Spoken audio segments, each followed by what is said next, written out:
So when I meet this man, I'm impressed that he's believing these things, but I thought maybe he's just saying it. So I even asked him, what about Jesus? Because I thought maybe they're first I thought Muslims were like Hindus. That was first.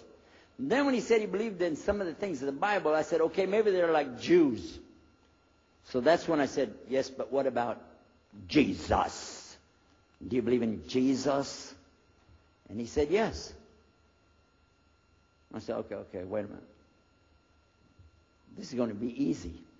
I can convert this guy.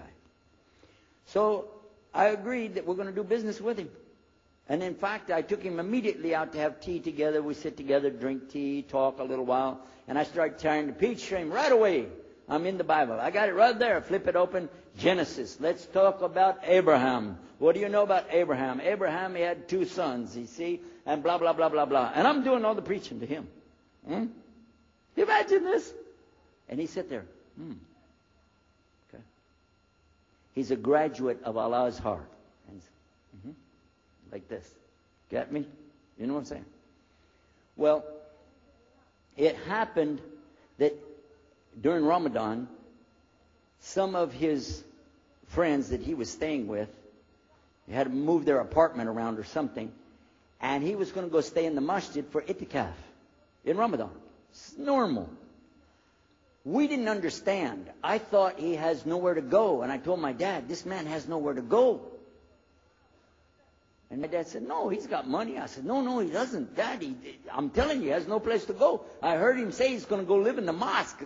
To a Christian, if you're going to live in the church, ooh, that's the worst. So I said, let me offer that he can stay at our place. And my dad said, no, you don't do that. That's not right. I said, no, I'm going to offer it to him. I went to him and I said, how would you like to come stay at our place? He said, no, I want to go and stay there. I want to stay in the mosque, and it's something good. I said, oh, man, look at this poor man. Oh, my God. He doesn't know, he just... Oh, poor soul. Please come and stay in our house. And he said, no, I can't. I need to go stay over there. I said, I'm scratching his dignity. So I told him, listen, no. I want you to come and you can pay. You can pay money and stay with us. He said, how much? I said, $15 a week. Which in America is like nothing. $15 is nothing. I said, and then he kind of hesitated. I said, and we'll pay for all the food. Well, you eat $15 worth of food in one day in America. He said, okay, all right. And I told my dad later, I said, see how I did that? Because now he'll stay with us. He knows he's getting a good deal on the food, and I was making it all about money. Well, I didn't know he wanted to come and stay with us. He wanted to learn about how we're Americans and how is the dawah going to be. What do we believe? Especially people who are preaching. So he came and stayed in our house. And I said, well, now that's good. I'll travel with him and go with him in places, and he'll see and he'll learn about Christianity. As we were traveling and working together, we put up tables just like this and booths and things and set things out for people to come and look at them and sell things. And I caught him one time. When somebody wanted to take something from the front, he took it from the back and gave it to him.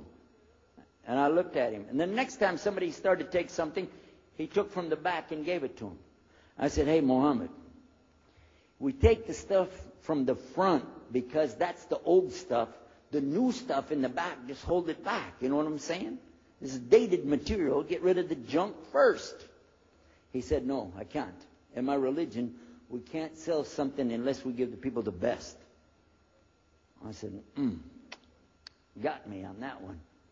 And I'm supposed to be telling him about a better deal. I said, okay, yeah, whatever. You're never going to make any money, though. But that's all right. Over a period of time, I came to learn a lot of things. Also about being humble. A lot. Because this man was obviously well-educated, very articulate, could really talk about a lot of subjects. In fact, I tried to debate with him about many things. But he was so wise and well-educated that he could see what I was doing, and he would take it easy and let me win every debate. I could win any debate with him if he wanted me to. But if he wanted me to lose, I was going to lose. This was how well he could handle it. Now, what happened, one of the